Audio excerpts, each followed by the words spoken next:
mga amigo, nandito tayo sa corner Spina and R. Garcia Street dito sa may bandang Boulevard. So yan mga amigo yung pier ng Maasin sa Ordinliti, Maasin City. Ito yung R. Garcia Street. Ito naman yung Spina Boulevard. May mga barko, may Ocean Jet, meron ding pampasayarong barko. I think pang Surigao yan. Tapos yung Ocean Jet pang Cebu, Maasin na biyahe. Meron dito ang Alberto Pizza. Ang ganda dito pag gabi siguro kasi nakaharap dito, presko yung hangin. Ito yung boulevard, napakahaba. Under construction siya pero malapit na siyang matapos. May mga ilaw na.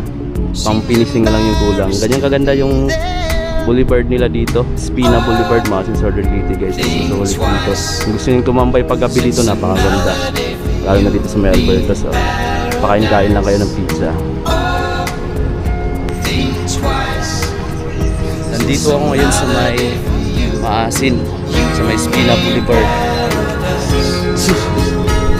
Dito sa likod ng Gaisano Metro.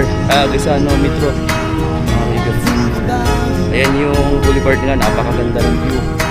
Nasa likod yung pier, nasa harap naman yung papuntang palengke tsaka yung bypass road. Tapos dito yung Metro Gaisano. Mr. DIY pala yun dito. Ang lilim dito paghapon, no. Tapos may ginagawa ditong boulevard malapit nang matapos. Doon nakasiminto na siya doon. Dito na lang yung hindi guys. So yan, dead end na pala to. Baba tayo.